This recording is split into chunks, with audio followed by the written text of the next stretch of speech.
Hello. Hello. Did you do the post? Yeah. What's up, everybody? I think so. Shit, did I not? Oh. Let's see that cliffhanger. Oh, man, I thought y'all wanted to do some true crime headlines. What the hell? It's the wrong thing. I want to resolve, Wolfie says. Me too. Jen will be back in a minute. I don't think that was a cliffhanger. I legitimately only want to record an hour at a time, so it just fell right there, you know? Right. Do you have a box cutter or something to open that with? Oh, yeah. No, it's in there. It's in the kitchen. What's up, Brandon? How was your Thanksgiving, man? Did y'all do the big old turkey roasting? Turkey deep frying. Ooh. They're up in Greenville. That's what they do is deep fry the turkey? Yeah, that's what we rednecks do. Well, you got to make sure that it's not frozen when you deep fry it. Man, like all those Nicole's family, I can't understand anything these people are saying, man. And the same token, she comes to my family, and because I talk real country when I get around my family, it just kind of comes out. Happens.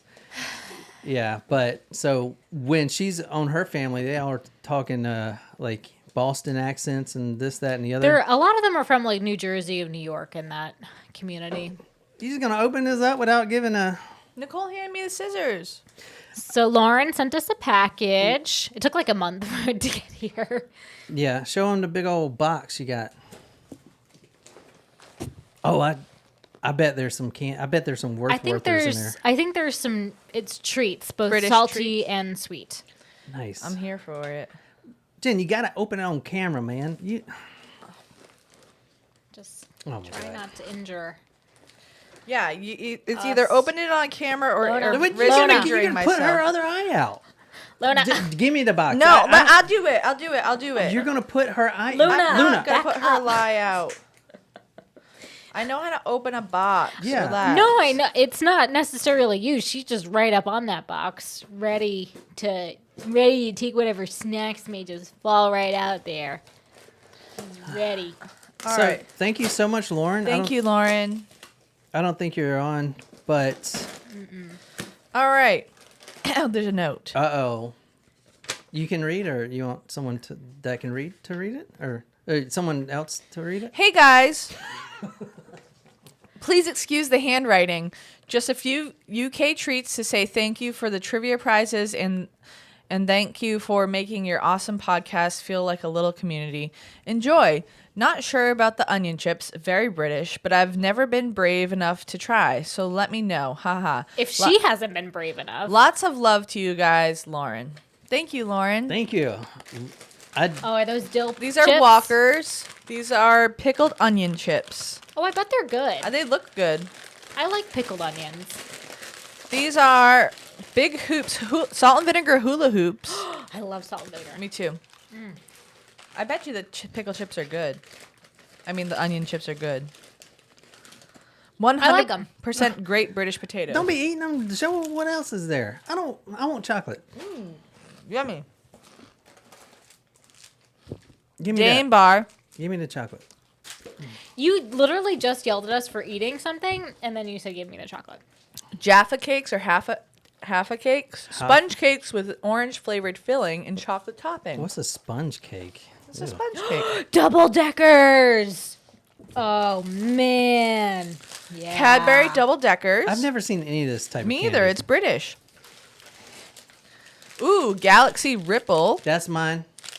It's all of ours. We're sharing this, okay? More hula hoops. Irresistibly salted hula hoops. Those onion chips are good. Yeah, I like them.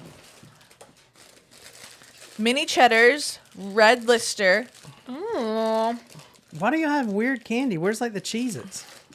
Why would she send us things that we could get here? So she doesn't know what Cheez-Its are? Swizzles. Scrumptious sweets. Ooh. She doesn't know what she doesn't know like Snickers. I mean, some of them, yeah, they have over A there. Nestle Caramac. I've heard of these before. Well, that's mine too. It's all we of are ours. gonna hurt you.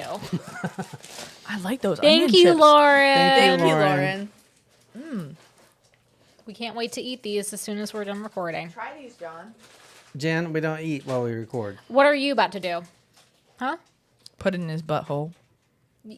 Wow, And- Jen, that's very mature. I'm just saying. You were gonna. That's what you were just about to say, so.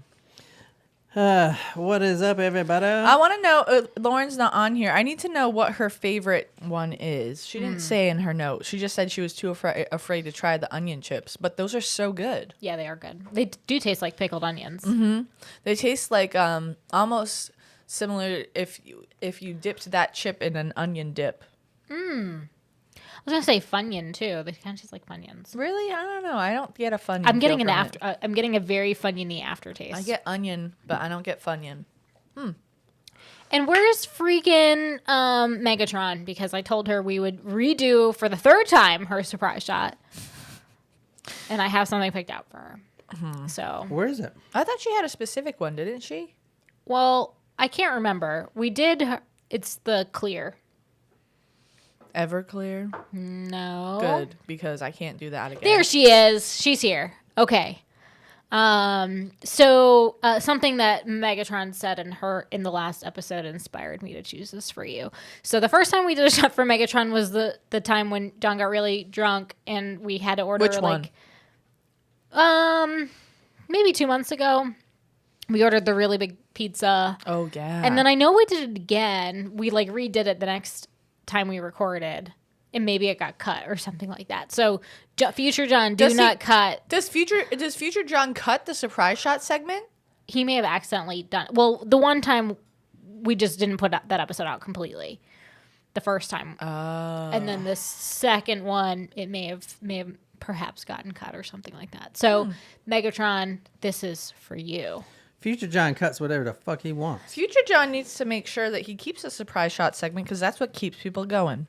Oh, that's why everyone's here. Surprise shots, surprise shots. We don't know what they are because they're a surprise. Maybe That we was should loud. rename this podcast to Surprise Shots. I'm here for it. And it'd just be an hour of us taking shots. And then going to the emergency room. Oh God, fuck no! What the fuck? I ain't drinking this shit. Cheers. Cheers.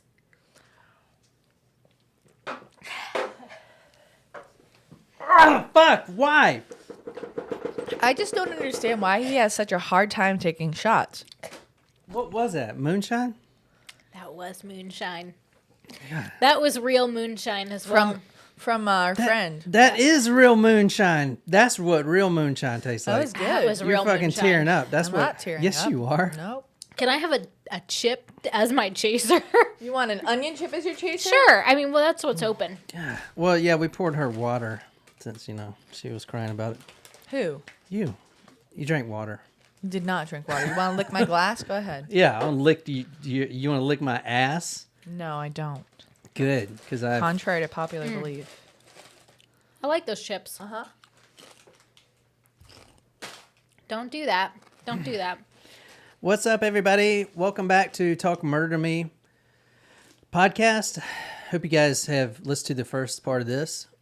They're like a mix between salt and vinegar and French onion. Yeah, Sour I and like onion. them a lot. Yeah, me too. I want to say, guys, I want to follow a case. Is there like a case that we could follow that? Like a ongoing. Yeah. And we got to get back into the true crime headlines. But, this week was Thanksgiving and her job is crazy and, Yep, it's my busy time of year. So. Yeah. But I really want to get back into that because I had a lot of fun doing that.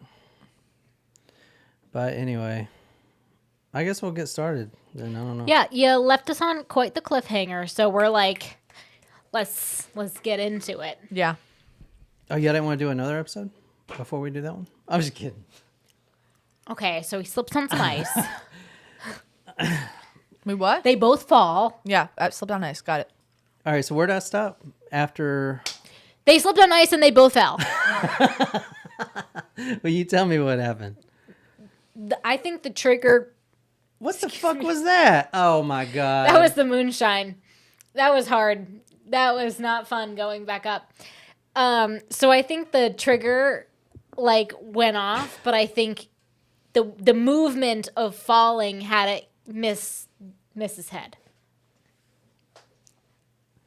What do you think, Jen? I think that they fell simultaneously, so nothing happened. Or they both died. I think his head got blown off. Well, you're the one that actually knows what happened. All right, so last time we stopped on the slipping of the ice, it just so happened to have us stop there. But I'm going to show you the video of the ice and what happened. So... Oh, there's a video of it? Should I say trigger warning? Oh, that's a good title. No? I like that title. That's a good title. Yeah, it is. All right, so here we go. Was taken hostage in his own wait, mortgage hold on. company Say, and marched down the streets of Indianapolis in 1977.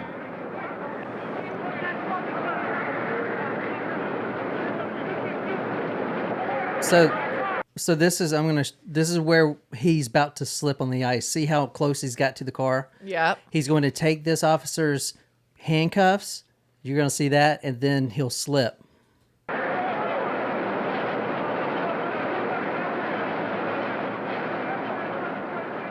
As Hall slips, an excited rookie draws his... Does it see? See, Hall slips, Oh, yep. but then Tony goes down with him. You see the cop drawing his gun? Yep. If Tony would not have went down like that with him, followed him down, that gun would have went off. But it did not. So I win. Jen was correct. Let me show you again. So you see, A seasoned veteran motions him to holster it. so the one cop pulls his gun, and the other one the senior officer tells him to put it down. They thought that was it. Right there. Hall slips. An excited rookie draws his gun. I like the narration on this. Yeah.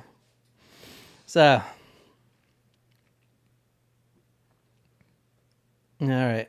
Harry Quinn? Who's that? I don't know who that is. Harley Quinn? Oh. Harley Quinn is the Joker's girlfriend. She was the doctor that he went to, and then she fell into that vat of acid, and then she came up and she was like psycho. All right. I think that's what happened. Dick trips on some ice. He falls down.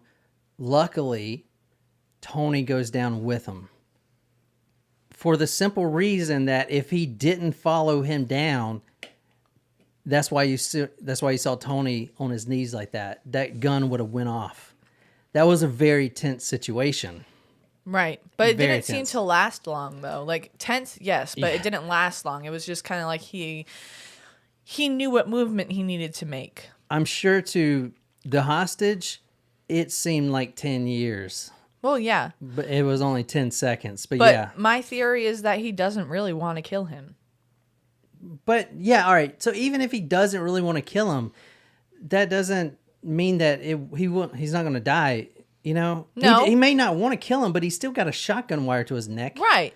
But if he really wanted to kill him, I mean, at this point, everyone is So it's aware like of the kinda- situation. He would have just let it happen. I feel like you're kind of rooting for him, which is fine. A lot of people Rooting do for that. who? Tony. No, I'm not rooting for Tony. I'm just saying I don't think that he actually wanted to kill this man. And I'm not saying it's good that he put a shotgun around his neck, because it's not, because of the way that he rigged it all up. It's pretty sinister. But I'm just saying I don't think that he actually intended to kill this man.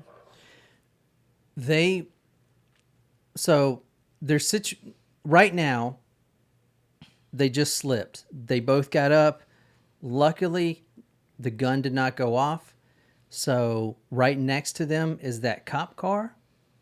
Tony pushes Dick Hall towards the front door. And Tony's got to get in first. But before that, the camera that's recording it pans away, and there's a loud bang. Oh, no.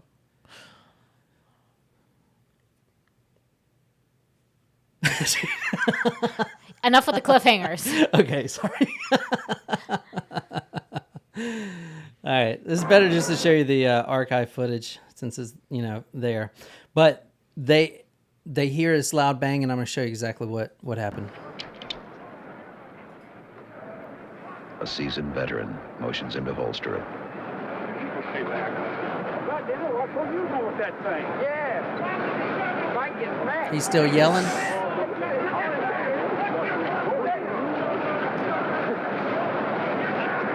me a cigarette. I never seen a number bunch of bastards in my life, and I like police. So you guys I want to say I like policemen. I never seen a bunch of dumbest, whatever he said.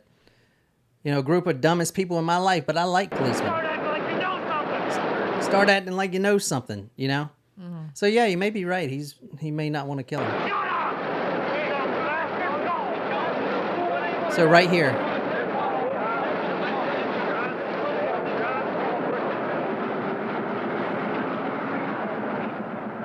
The gunman takes a so Tony's taking the handcuffs off of this pair officer. of police handcuffs and a patrol car.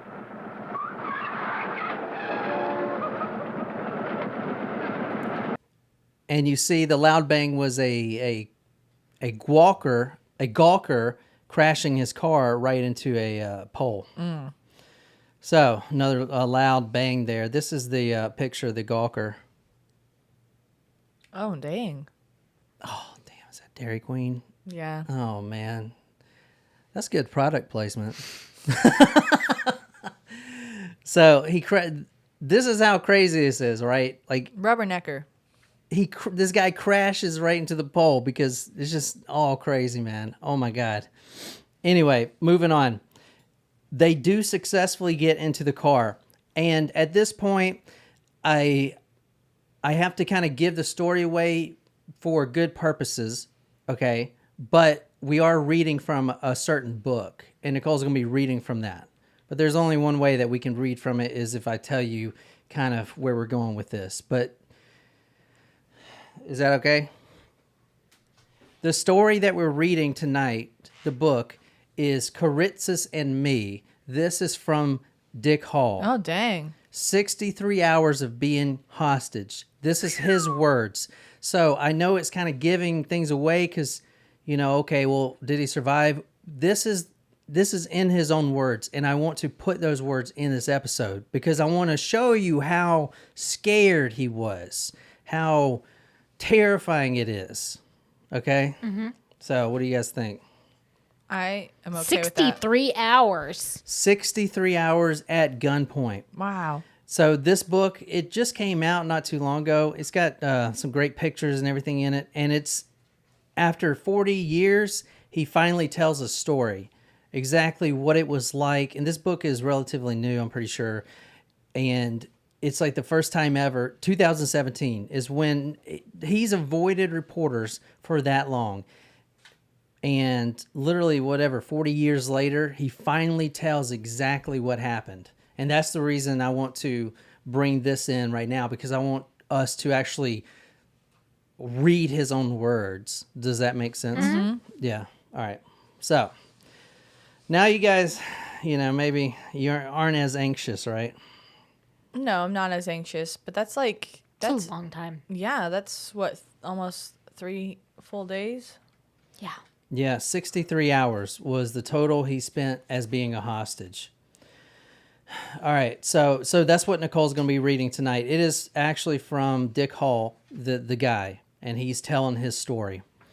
So at this point, they just got into the car successfully, and he still got the gun to his head. And if you want to read this is his own words. Tony told me to start driving west on Washington Street and to keep the lights flashing. Then I said, Tony, let's turn on the siren. I'd never ridden in a police car with a siren, and I had a great desire to turn it on. Oddly, I remember thinking, I've always wanted to drive a police car, and this may be my last chance. I kept flipping switches, and he commanded, don't turn it on. I told him it would be safer for us to drive with the siren on, but I couldn't find the switch. To this day, I don't know how to turn on a siren in a police car. So he wrote this 2017. This is 40 years later. I mean, I'm not good at math. I guess 40 years later. But so this is the first time he's spoken out. Right now we're at 9:30 a.m. You remember the appointment was at 8:15, and it feels like a lot has happened. Yeah. I mean, since then, right? You had the fall, you had the 911 We're only an call. hour and a half into this. 63 hours. Yeah. So at 9:30 a.m., they actually get into the car and they start driving.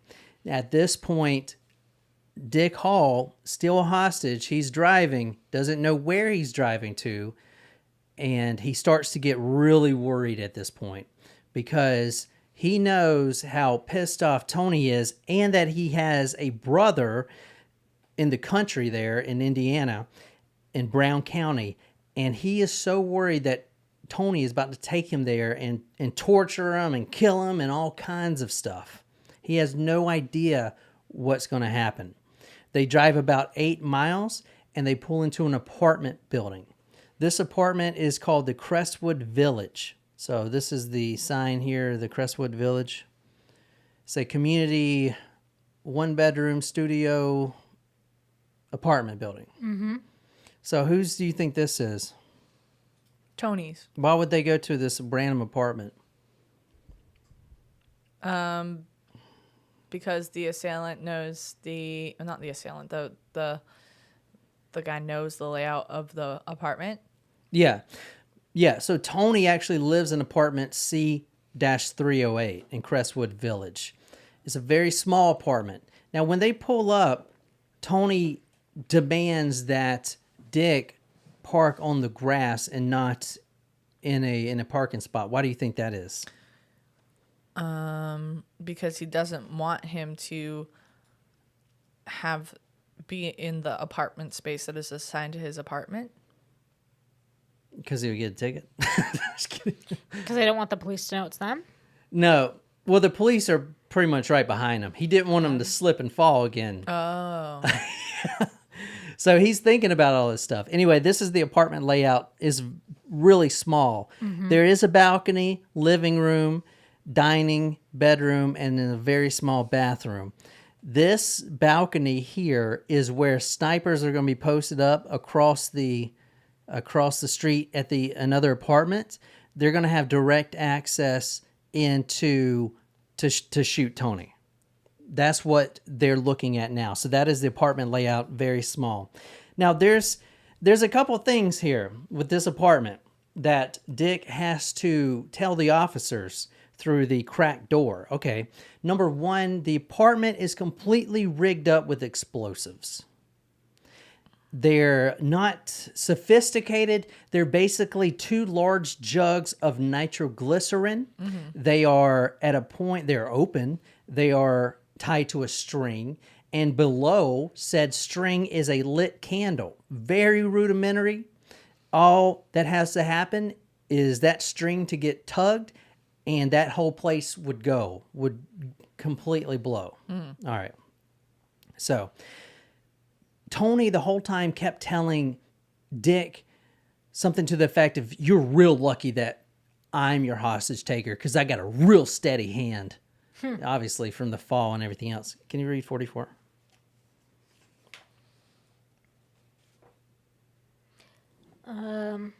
He would hold out his trigger finger and say, "See how steady my hand is?" And I would agree with him. You've got a real steady hand, Tony. So what would you put yourself in this situation? And I can talk a little bit about Dick in a little bit. He's a Navy guy. He was a all-star football player.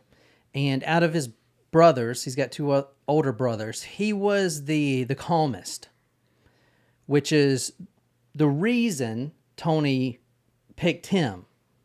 Because Tony doesn't want him to get blown up. Right. Because then if you said Tony doesn't want him to die, if this guy dies, Tony dies. Yeah. He's going to get shot 100 shots, or whatever. But this guy, Dick Hall, is the calmest of all 3. So he is the perfect one to take hostage. So inside the apartment, they start listening to the radio station, WIBC station.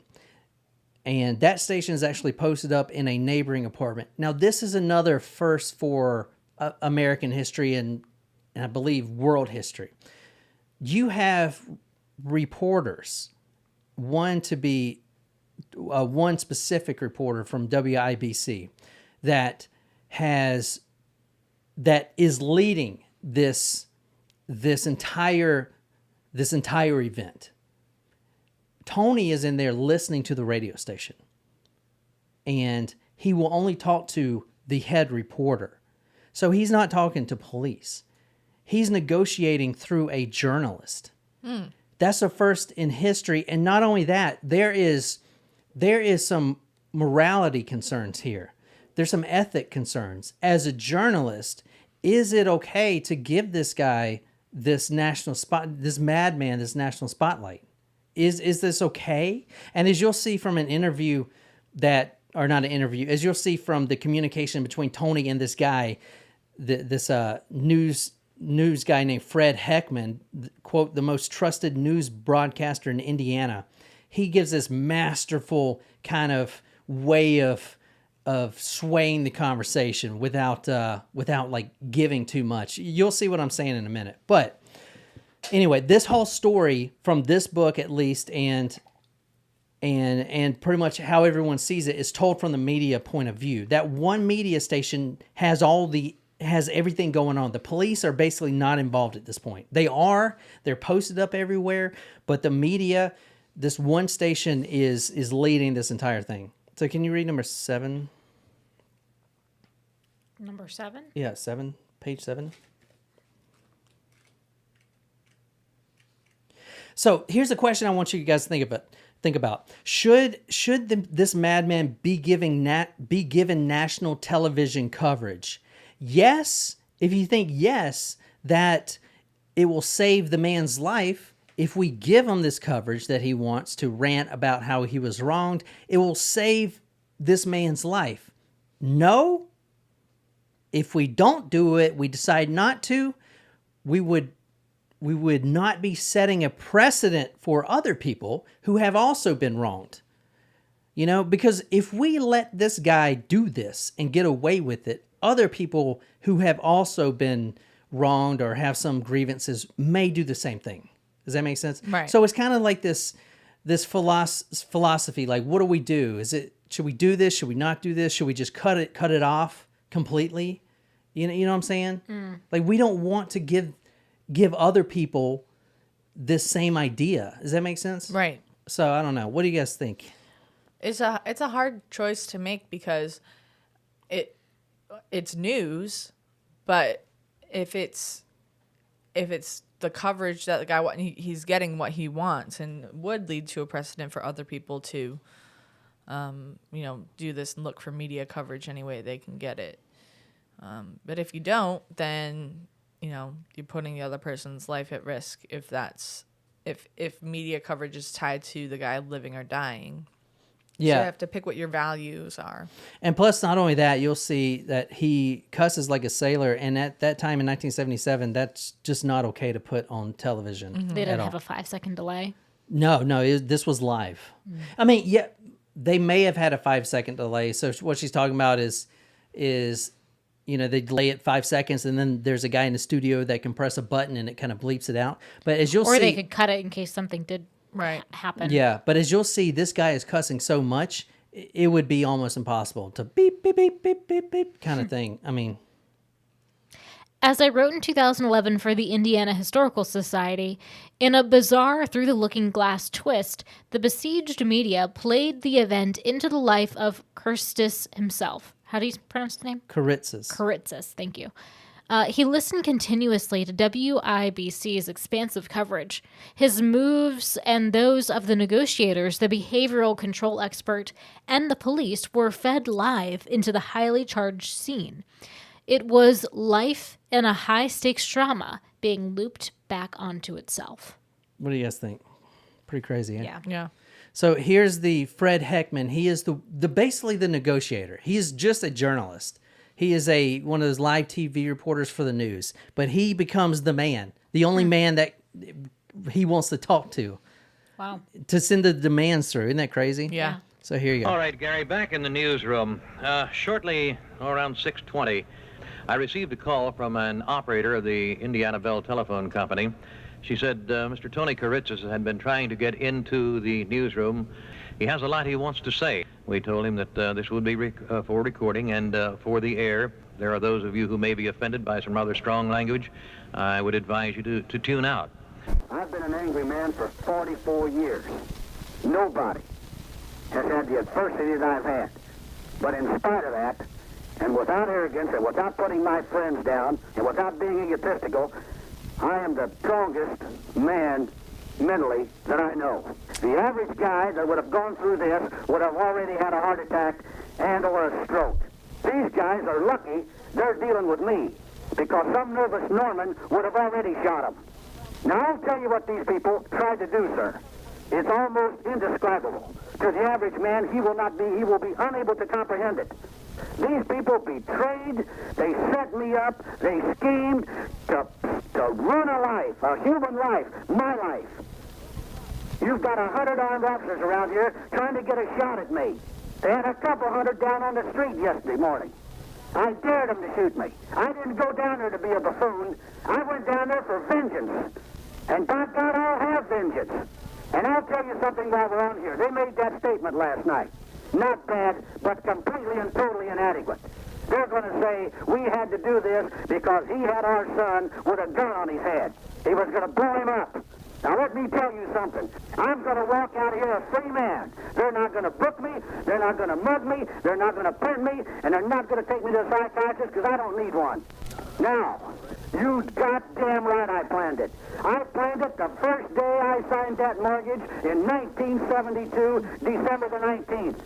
I told this man and his father, in their office over a period of 4 years, repeatedly, almost explicitly, that I would kill any man that set me up with this kind of greed. I'm not a rich man. I'm a poor man. I never wanted to be rich. It didn't bother me. I could go plodding along here, being poor, working like a dog and breaking even and be happy as a dog in dog heaven. But nobody, sir, nobody is going to set me up and take everything that I own. I've made a lot of sacrifices in my time. I'm a 44-year-old man. I'm going to fast forward it. And so to show you Fred, he asked Fred a question. God damn it. That fucking moonshine's already got me, dude. All right. So this is how masterful, this is how you should always handle a negotiation. Right. Well, right there, he made demands. Did you catch all the demands? Mm-hmm. He was going to wasn't going to go to a psychiatrist. No one's going to shoot me. There are 3 demands that he made, and that they're not going to book me. Oh shit, my trigger finger sucks. It's a moonshine. They're not going to book me. That's one of the demands. They're not going to shoot me. Mug me. Mug me. Or take me to a psychiatrist. Yeah. The 3 demands that would come out, they're not going to arrest me. I'm going to be free. Basically, he's asking for immunity. So let's see if he gets it. He's saying, okay, they're going to give me immunity. I'm going to get an apology, public apology from the Hall family for wronging me. And number 3, they're not going to put me in a psychiatrist treatments. I'm not taking any pills or whatever. Anyway, this is how you should handle a hostage in any situation. You never want to agree with them when it comes to things like killing a man or whatever. And this is masterful how he handled it. So watch this. And we're going to take your wife, and we're going to take your children, and then they're going to laugh at you. Would you be ready to kill Heckman? Be awfully mad, sir. Would you be ready to kill Heckman? I don't know what I'd be ready to kill, but I'd... Ready to kill? Don't lie. I don't lie. Why do you lie? You'd kill in a minute. They have ruined my life. You see how he says, I'd be awfully mad, sir, you know? He doesn't say, yeah, I'd kill him or whatever. He just kind of, you know. He's like aligning himself without. Yeah, exactly. Because that's a hard question to answer on the spot. I think that was pretty impressive how he did that. Anyway, I hope you guys are liking this. Yeah. So, all right. Now, the FBI sent in their top behavioral profiler, and this is before that word even existed. They were just starting this program, and they had this guy named Patrick Mullany, and he was an expert. So he goes in there and he coaches Fred Heckman, and he even coaches like when you'll see Kiritsis makes a call to Dick Hall's wife. They're coaching the wife on what to say, things like that, because they don't want to set this guy off, because it is really apparent that this guy could be set off really quick, right? I mean, Right. he is just a ticking time bomb. So they bring in this FBI agent, and he says, according to all his research, this is what's going to happen. As Tony becomes more tired and sleep deprived and hungry, and the more he feels threatened, the more dangerous this can get. Okay, the more chances are that this is going to end in bloodshed. So we have to, offer him food and stuff like that to keep this thing kind of stable. It's a very unstable situation. Does that make sense? Right. So he told the media to start using the word, quote, optimism when they're talking to this guy, Fred Heckman. He's using the word optimism. So this FBI agent says, I want you to make this situation seem hopeful. Just start using the word optimism. So as you'll see, like, he starts using this, and, oh yeah, I'm optimistic that this is going to work itself out and everyone's going to be happy. And then you can see Tony's mood changing, for the Interesting. better. He's actually warming up to this idea of, this is going to end way better than I thought it was, kind of thing. Is crazy how it is. Okay. But anyway, day 2, let's start with day 2. Well, so inside the apartment, there's a couple things.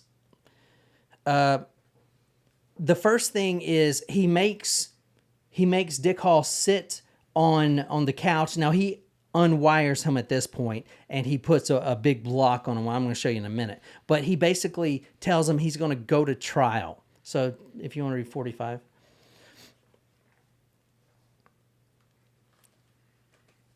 Dick, we're going to have a little trial here. And I'm going to be the prosecutor, the judge, and the jury. You're going to have to answer all these questions, and I'm going to convict you. So he has all these flashcards, and he's ranted on all of these about how he's been wronged and everything else. And so for one of the flashcards says something to the effect of, you were showing clients other properties, not just mine. So as far as like to sell the property, which is what you do. If you're a real estate agent, you just don't show them one house. But Right. he thinks that since he signed this mortgage, they should be exclusively working for him, which is not how it works. No. You see what I'm saying? He's got a very skewed sense of what is right and wrong here. Agree. So they're showing clients other properties, trying to get the best fit for them. And he was angry by that. So little things like that, he's got a skewed kind of perception of how things should be, right? Yeah. Right. So then he says, I wanted to kill you when I signed the mortgage, which means he started out thinking that he was going to be screwed over and something like this could happen in the first place. All right.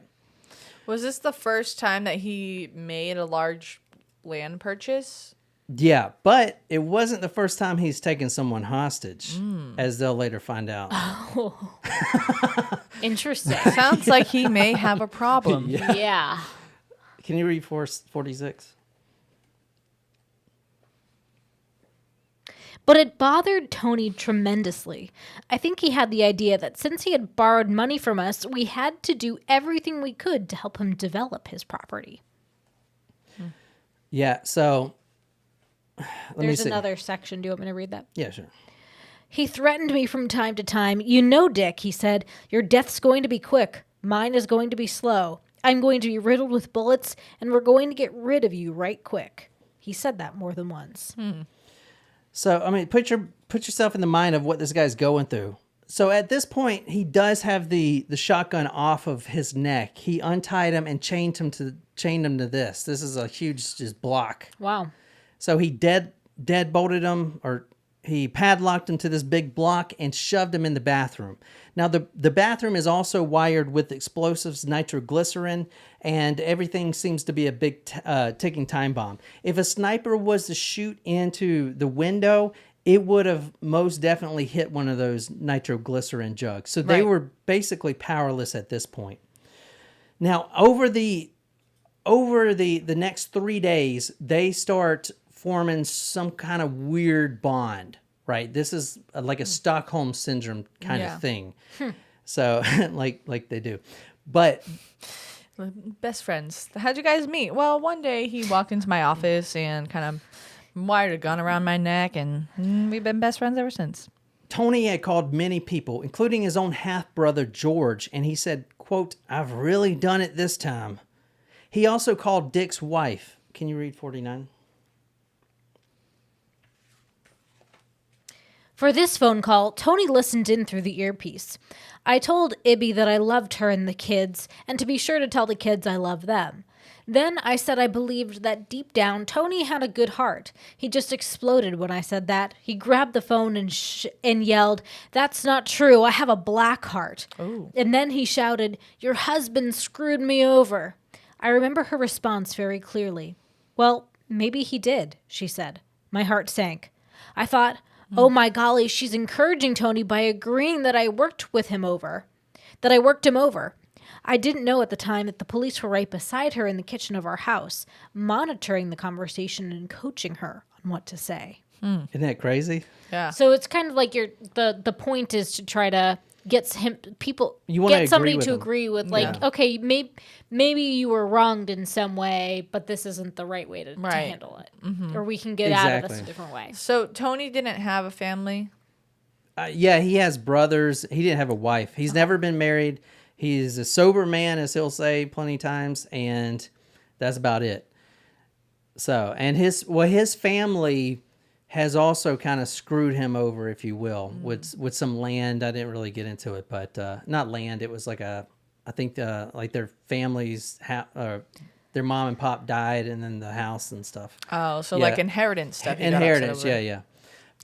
So basically, the theme is he just thinks the world is Out to get him. Out to get him. Yeah, exactly. So I feel you, bro. It's not the right way to live. It's not. the first day, obviously, hectic. They get into the apartment. He puts them on trial, and then he throws them in the bathroom, chains them to the floor, and says, go to sleep. And he would stay in that bathroom for 25 hours. Tony does give him food to eat. Talking about his hostage, Fred. If you want to, can you read excuse me, So I'm confused. 50? So once he was in Tony's apartment, he took the wire off of his neck. But But chained they- him to Yeah. that block. But they still had the nitroglycerin and everything. So he was in the bathroom, so he could at least use the bathroom. Okay. I'm just summarizing. As he slipped the plate under the door, he said, "Dick, eat up off the plate like the goddamn dog that you are." And then he ranted about what kind of dog I was. I don't know what prompted him to say that, but I don't remember objecting. It was humiliating. But I did eat that food, and it tasted pretty good. Up to that time, I never really appreciated hard salami. It seems odd, but from that day on, I really have enjoyed it. The way he writes, and looking at the photos and the videos, he is extremely calm for a guy to have a shotgun wired around his neck. I mean, you could not have picked a better hostage. Anyone else would have flipped out and been killed. So Tony slides some salami under the door, and just like a dog, he eats it off the floor just like that. And he says he likes it. Luna heard the word salami, and she's All excited. like, we having a snack? Day 2. This is 25 hours later at 3 p.m. Tony finally brings Dick out of the bathroom, and he notices all the snipers across. Here's some of the sniper right here. You see how they're kind of Hanging out the window. hanging out the window, but Yeah. ultimately they can't do anything. Stockholm syndrome starts to set in. Tony is talking about his life and he talks about his mother who has died recently, and he's really upset about that. He has a love and hate relationship with her, and that's the first time that he has openly cried at this point. So he's now crying in front of his hostage. Isn't that crazy? It's kind of they're bonding. Can you read number 54 and 56? So I hope you guys like how I'm doing this. This is like his words, the hostage's words. Okay. I don't know whether I would say that we were talking like intimate friends on many of these occasions during those 63 hours, but a lot of our conversations were normal, and I definitely was pulling for him to get out of that situation. There's no question about that. So, sorry. You said 56 as well? One of my sons recently told me that he had the sense that Tony didn't really dislike me, and I think in a way that was true. I was just a pawn in his plan. I never thought it was his purpose to blow my head off, but the whole setup was such that I knew it could happen at any time. Now, I will tell you, through these 3 days of being in the apartment, Tony did get violent because he was upset. He did pistol whip Dick a lot when he said something he didn't like. But luckily, the FBI interrogator was there, and things kept rolling in a good direction. Tony wanted 3 things. He wanted immunity, which was a lot to grant. You are granting a terrorist immunity. In fact, the federal prosecutor of the United States at the time said no. I was going to say, I don't think you, that's not something I think you can give into. Yeah, Right. We're not going to negotiate with terrorists. But he didn't know that. A public apology is what he also wanted. So that's number 2. And no psychiatric treatments. So that's his demands. Those are pretty impossible demands. Maybe number 2 he could get. Right. Well, immunity was given. Really? Okay, yeah.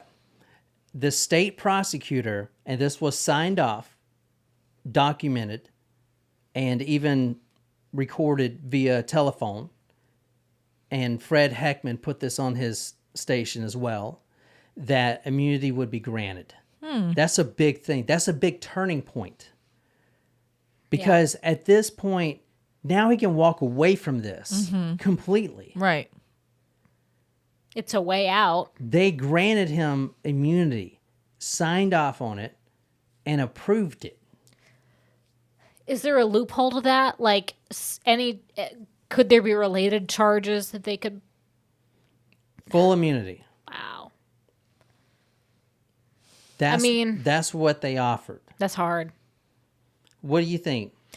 I mean, I'm conflicted. So to spare a life, if that's something you need to do in order to, I mean, I guess you're sparing 2 lives, but really, like, you kind of only care about one.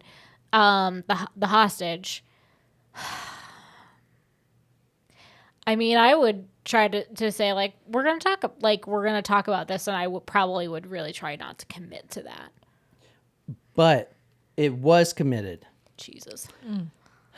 So, yeah. I don't know how I feel about that. I don't know. Well, that's a lot of people are like that, because here the situation is this: you grant him immunity, and it sets this bad precedent for other people. I mean, what if they were to say something like, "I can only do that if this guy walks away unharmed"? Right. And it's hard to, what if something similar happened the next week in the same town? It's like, well, you gave Tony, kids, whatever, his immunity. Why can't I get immunity? Yeah. Well, I'm trying to find the actual document they sent him. But, yeah, they did grant him immunity. So things after that turned around real quick. The immunity was granted, the public apology was set, and no psych treatments. All right. Well, yeah, after the first one, I guess you can be like, yeah, okay, don't see a shrink. That's Right. fine. Yeah. All right. So now, where are we at now? This is day 2, day 3. And now he just got to go and release the hostage, but he's going to do it in front of the media. And I kind of want to watch a little bit of the media coverage because it really shows this guy's personality. Yeah. And you're not going to be able to really understand this guy unless you see him talking about it. This is crazy. Hold on, let me pull this thing up. You guys want to see it? Mm-hmm. All right, 1 second. Let me pull this thing up right quick. Do you guys like this? Yes. Okay, cool. All right, so this is the... In 1970. Jesus Christ, I'm sorry. All right, here's the press conference is what it was, so let's watch that. And so for this story, I like I said, I used that book, his own words, and there's this really good documentary called Dead Man's Line. And I used a bunch of newspaper sources, which I'll put on talkmurder.com. Where is that documentary? It's on Amazon. It was done a few years ago. After the book came out? Yeah, it was like to promote the book type of thing. But here is the press conference. So he walks Tony back down to the conference room, in the hotel or in the apartment, and that's where you saw an apartment has a conference room. That's where you saw the Pulitzer Prize The winning photo? photo. That was in that room. Mm-hmm. So he takes him out of the apartment, hooks up the line and everything again. Exactly. So here he is right here. Where are the cameras? I want them to see this guy. God damn it, you guys with those Kodaks, get out of the way. Where's Mr. Heckman? Right over here, Tony. Fred? Come here, Fred. You're a hell... So Fred, Mr. Heckman, that's the news guy. Yeah. So one thing, Tony had written all this stuff, and this is the apology. He was going to basically have his hostage read all this. So that's the paper he has in his hand right now. Hell of a man, baby. So who wrote this apology? Did Tony wrote it. I will say in the book, I don't know if I marked it where you read, but he did not want to read the apology because he said it was full of lies. And I do believe it. After doing the research, it seemed like a regular mortgage deal. You don't pay your damn mortgage, you can't keep the fucking thing. I don't understand. You know what I'm saying? But anyway. Where's my brother Jimmy? He's coming. Hi, Mark. Come here. Billy. Hi, baby. Well, you guys be good and quiet. We'll let this gentleman read that. Jesus. He's like pulling the thing really tight. Made me blow his goddamn brains out. Jimmy. I'm the only motherfucker mean enough to withstood this without having a goddamn stroke or a heart attack. Hold it. Are we on all three? All three? Yes. Put it on him, pal. I really like his We're sideburns. partners in this. Oh By the my way, hold Dude, it. if we would have done this story a couple months ago, I would have dressed up as him for Halloween. I could have wired a gun up to your dude. This would be a perfect costume, would it not? I don't know. Where's Mr. Gallagher? Hi, Bobby. Come here, Bob Young. You're my buddy. He's this man seen me suffer and die. Right there, ask him. Where's Mr. Gallagher? Chief's right here. Chief, all I've got in them bottles is gasoline. I just wanted to fry the son of a bitch. But I had a rig, pal. Don't you shit yourself none. Jimmy? Okay, read it. February 10th, 1977. This statement is being made to try and state the items that Mr. Kiritsis alludes to as being the illegal... Hold it. I want this goddamn thing understood. I'll read it. Oh. Jesus. Yeah, it's fucking crazy. And he talks about this. Like, he didn't want to read it because it was just lies. He talks about this in his book. And then that's why Tony rips it out, because he wasn't reading it with passion. Oh, I thought he was because of people were talking in the background. He was getting annoyed. No, Tony, he's an emotional guy. He wants someone to read it with the fervor, with the conviction. These guys fucked me over. That's how he wants them to read it, because that's how he is. Right. But the guy, the hostage, is just like February, 8th or whatever. Yeah. February 10th, 1977. I want a glass of water. Oh. This statement is being made to try and state the items that Mr. Kiritsis alludes, and I don't like that word. I charge, and they've admitted it. alludes to as being illegal and unethical acts of the whole group. Number 1, Eisner Roscoe.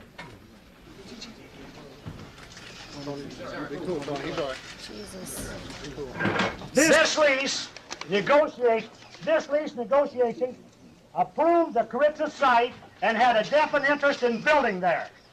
We showed Eisner Roscoe other sites, but to date they have not made any commitments to the best of our knowledge, although we, the whole group, will use our best efforts to secure same if there is a proven interest.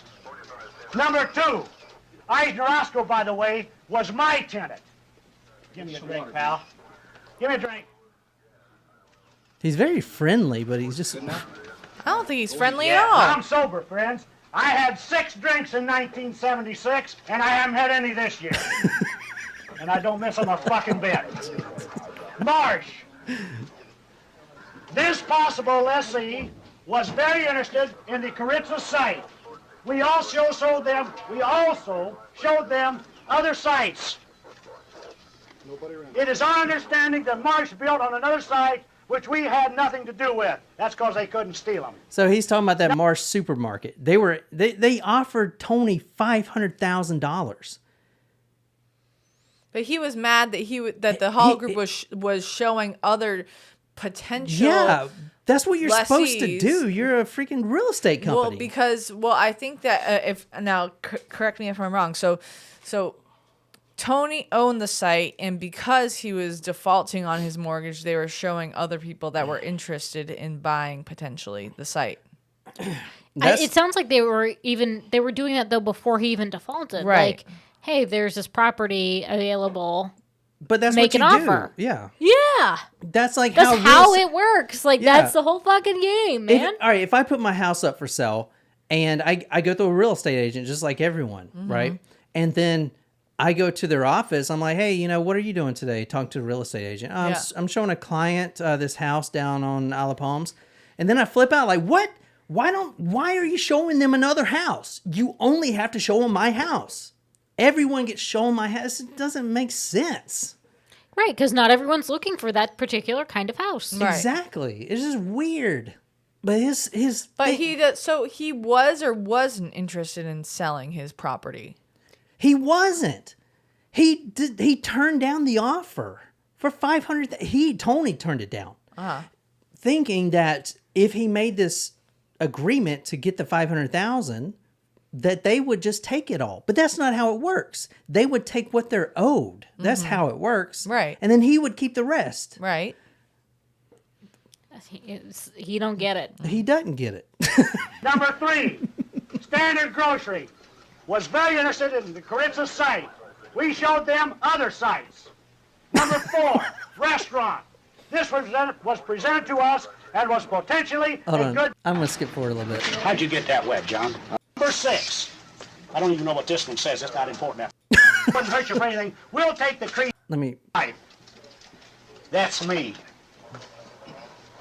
There are a lot of good men. I'm not taking credit for being the only one, but I happen. I will say at this point, he starts talking emotional, and everyone's worried that he's becoming suicidal. However, what they didn't know, and what only Tony knew, is he was waiting. That's why this press conference takes so long. He was waiting until the official paper came back that he has immunity. But you'll see him get real emotional and tell people he loves them. It's just really weird. Going to be a pretty goddamn nice fella. Let me fast forward a bit. Billy, there's another damn good policeman right there. Nice fella, nice young man. Worked with him. Isn't that weird? The Jack's coming, Tony. I hope he saw this. Goddamn national TV network in the country tomorrow. Where's Jimmy? He's coming, Tony. He's coming, Tony. Coming, Bill? Like, everyone's trying to reassure him. It's okay. Hi, Bill. Come up here, dude. Hi, Sparksy. Come here, Sheppy. You never were shy before. Come here, baby. Come on, Dutcher. I'll tell They you. are too close. I haven't visited this friend of mine at his home for several years because these people had me messed up. This man right here. I haven't visited my man out here in town but once in 2 or 3 years, Bobby Young. Where's Jimmy, goddammit? He's coming down. Get him! Holy shit. He's a fucking maniac, bro. He's coming, Tony. My brother George.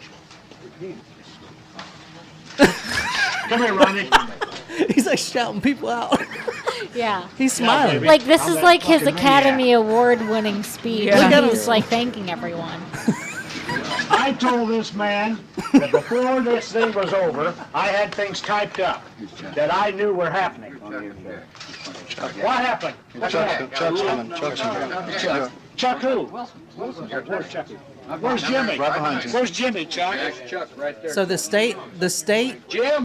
a DA granted him immunity. So that's what he's waiting on, is to get the immunity. I paper. told this man, I Let me told that fast forward a little bit. without being egotistical, without putting my friends down, because there are a lot of,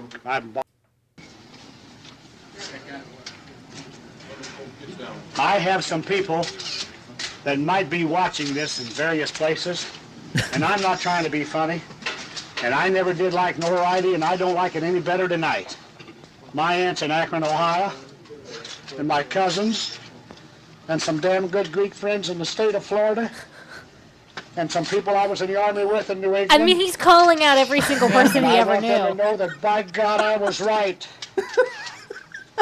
And this goddamn world ought to prove it. They don't have to be ashamed. I was terrified that I embarrassed all my good friends by doing this. I apologized on the phone for 3 days. I said, I hope I haven't caused you to be embarrassed. I don't have to worry about it now. Isn't it weird? Not at all. Yes. I also have Like to someone apologize cue to the this music man's to family. turn him off, man. I'm sorry I humiliated this man this way, even though he must have surely had it coming. Oh God, he had it coming. Look, he's crying. Oh my God, that hand's getting shaky. I'm in great shape. We can only laugh now that we know that the guy's alive. Right. Freaking Jesus. news or twist. Never mind. Stop it. Jack Rufflehouse is a very shy man. He's talking. This is a long. Yeah, Billy Cotton. he's waiting for the immunity. So he's just stalling.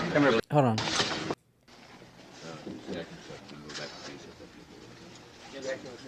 Tony, that's rough. We're going Hi. to work for you. Come here. You're awful bashful. I'm Mike. the Would shy you one. like to smile for us? For you, I will. I We're shaved going- before I came over here, and you never even came out. Get that goddamn thing done. We're going right now, Tony. You weren't a good attorney. I don't know what I'd do without you. So his attorney is getting the district attorney to sign a full immunity. Yeah, let's get him back up. He's going to be here a while. Let's give Tony some room. This man has been very patient, He's very a hell of a understanding. man. I'll tell you that. I've been with him. That's right. You hear me? Come here, Billy. Pardon me, Judge. Here's another damn good friend of mine and a member of the Marion County Police Department, Bill Newman. Another goddamn good cop. Another Come here, Billy. goddamn good. Oh Come shit! here, Come here. Come here, Bill. This is Mike. Come here, Bill. Bill Ramos. This is, I think he's a captain. He's got a gold one. Major. Jesus Christ, I don't. Let's see him get the paper. Low air in here. Having half Oh wait, is he friend of my still? brother Jimmy's. I had to do it. It's my turn. Occasions, I'd still be a common goddamn kidnapper. Waiting on that. Do you want me to walk back? No, he's over in the other building. But Well, He says he's waiting on it. Let's see. I gotta call Harry Comer. 90% of the people out there don't know what the goddamn is that. a little bit of butt in there. You'd have It was my turn to bat. You believe that? Tony, you want to go back in one of the rooms until they get to Yeah, let's get out of here. Where's it, cool? So he got the paper. Not gonna be any more of my shows. Anyway, the attorney got the paper signed, and he was granted full immunity. What do you guys think of that? So what happens right after he was granted that? Like then he just takes everything off? Well, here's the thing.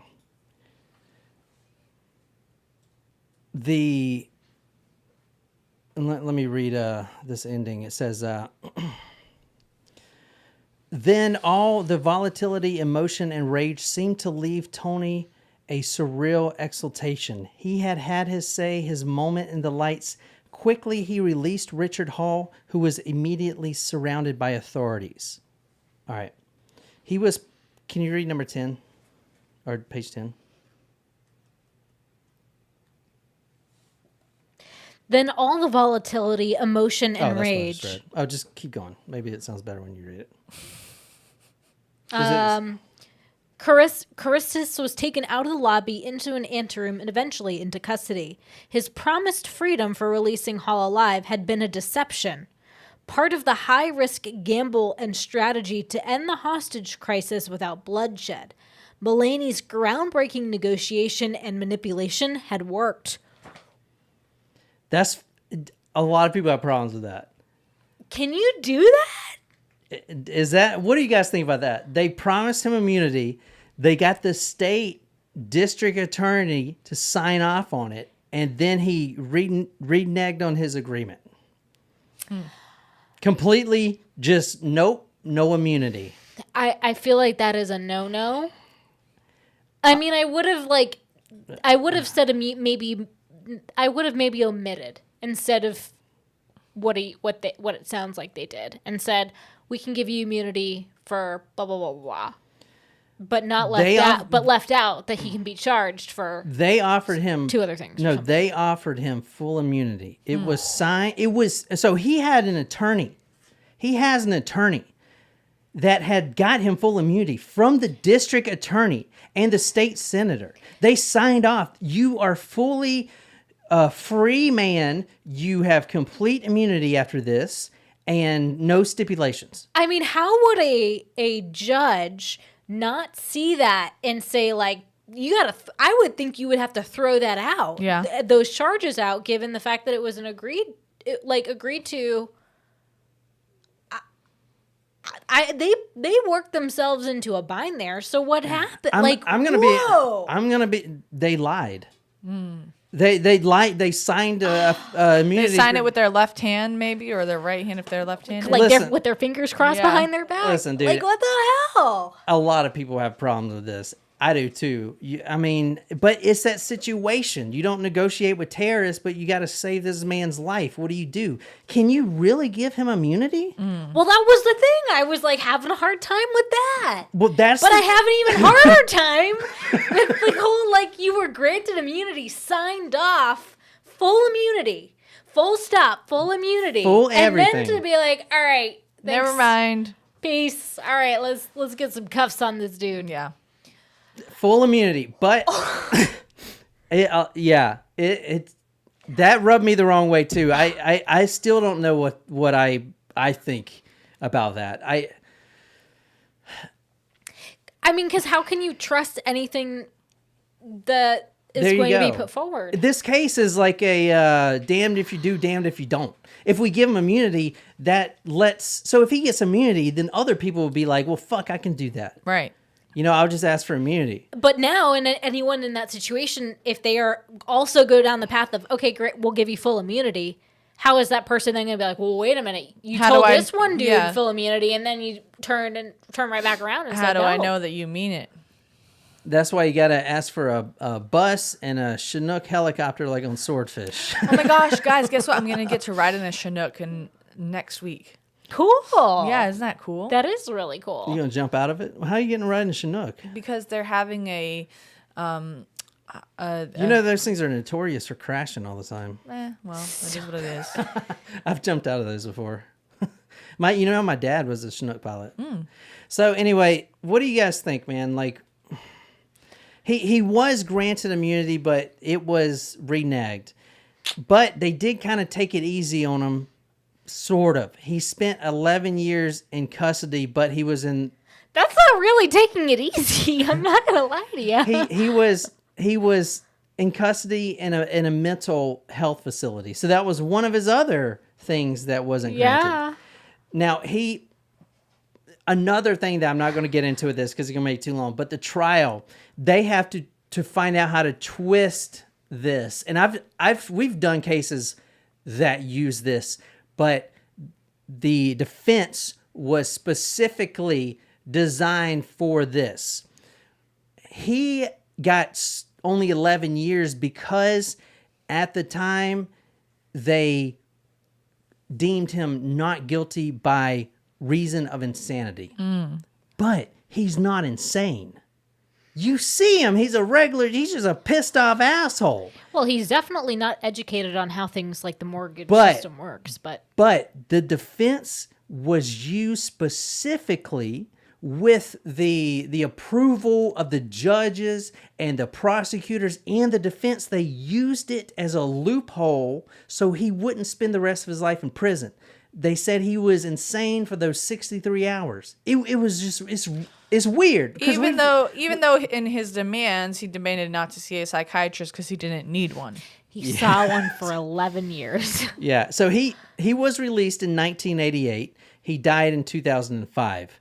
Dick Hall also died this year. He died in May of this year. So, and I want to say, if you read his book, I think it's an excellent book. I didn't get into a lot of it, but it talks about how after this, he starts drinking. He becomes an alcoholic, which is the first in his family. So obviously the post-traumatic stress. Who, Dick became an alcoholic? Yeah. He says he was divorced. He says that wasn't the reason, but it kind of like seems like it played a role. It was, you know what I'm saying? The book is excellent. It talks about his life and everything else. And his own sons not pestered him, but they kind of pushed him to write this book, which is good that they did, because he died, 5 years later. Right. And this is the first time his story's been told. I mean, everyone knows the story, but they don't know what he was thinking. Right. So if you really want to... Because he's very stoic. Yeah. Yeah. These photos and in that whole video, he barely doesn't say anything. Yeah. And all he's just moving his thumbs. Yeah. Just a little bit. Yeah. But he was really scared. And at one point, Kiritsis left a revolver on a side table, and he went through this thing in his head where I could grab it, I got the cuffs on, I could shoot him, I could kill him, but is this a test? Yeah. Or, what if I pointed at him and it's not even loaded? Is this a test? It's great because he's a hostage, and it puts you in that kind of minute by minute, what the fuck Is do I there do? video of them removing the device from his neck? They go outside to remove it. I don't know if there's video or not, but they do go outside to... I don't think there's video of that. Oh, So he was immediately put in the squad car, and he was smiling and everything else. He kind of knew they fucked him over. I think they fucked him over, man. I'm not okay with that, dude. I mean, the state senator and the DA, district attorney, signed a immunity agreement that was put together by Tony's attorney. It was binding. I mean, See, I mean, I don't like that they reneged on it. I wouldn't have honored that in the first place. Yeah, on all terms. Yeah, but would you offer it? See, that's the thing. If you don't, dude, he was ready to pull the trigger. Yeah. Especially Was if he had, though? I mean, Jen made if a you tell really him good point though about what did he really want to do it? If you tell Tony, oh, sorry, we can't give you immunity, you got to spend the rest of your life in prison. I wouldn't say that. What I would say Does he seem like a guy that would be okay with that? What I would say is, look, man, we cannot give you immunity on X, Y, and Z. This particular something, we might need to have a conversation about it. No. The conversation is now, not when I take this off. I know, but I would say, here's what I can do. Here's what I can do. And I wouldn't say what could you do, though? I would say, well, I'm not obviously, but making it up. I would say, here, I could probably waive you the charge on kidnap and attempted murder. We're talking about years. How many years? He's asking for how many years? I would say, dude, you can probably get away with. No, he wanted concrete answers. A year or something, whatever it is. But I can't give you full if that's not what they intended. But he wanted concrete answers. He's the type of guy that needs to know. Yes, they shouldn't be able to if they were gonna renege on that. I would say that whoever is prosecuting the case would have a hard time doing so because of what they promised and signed him. How did they even have a case If they offered him full immunity. Yeah, like that's blowing my mind. Just to be like, oh, we didn't mean it.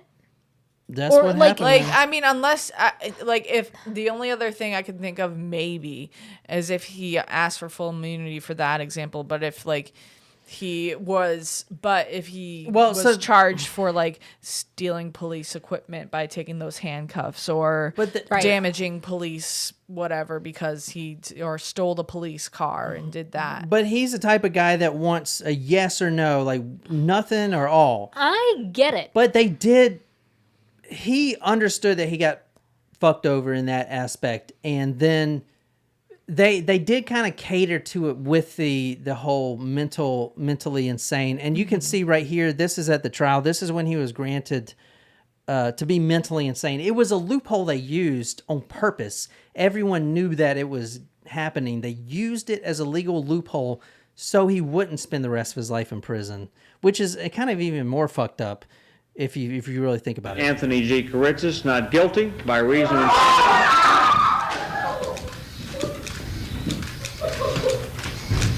I've got to say one thing. Just a minute, Mr. And he's still like, I got to say one thing. Yeah. Why is he surprised if he said that he... Well, all right, so... I don't understand. All right, he's not technically in prison, though. He's in a mental hospital for 11 years. Dude, it's... But I don't know, man. I mean, this guy is clearly he needs help. Like I'm sorry, he's not of the right mind. Yeah. Agree. I don't know. Anyway, Martin, that was a dude. That case. Oh my God, man, that case. And then I saw that he just released that book. Oh, I was like, holy shit. Like, I obviously wanted to drag out the suspense for another episode, but I wanted to put his words in it too. So, but I hope you guys like that. I would not have been able to make any joke if we didn't know the ending, honestly. Yeah. So, I mean, it's a scary situation, but that was for you, Martin. I really appreciate the request. Fantastic case. He just passed away this year in May, and of old age, whatever. But that's the case. That's what I found out. So I hope you guys enjoyed.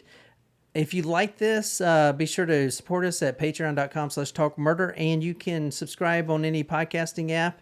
Talk Murder to Me if you want additional true crime content. Check out our sister podcast, Among the Dirt and Trees. And that's all I got for this episode. So until next time, good night, you lovely, lovely people.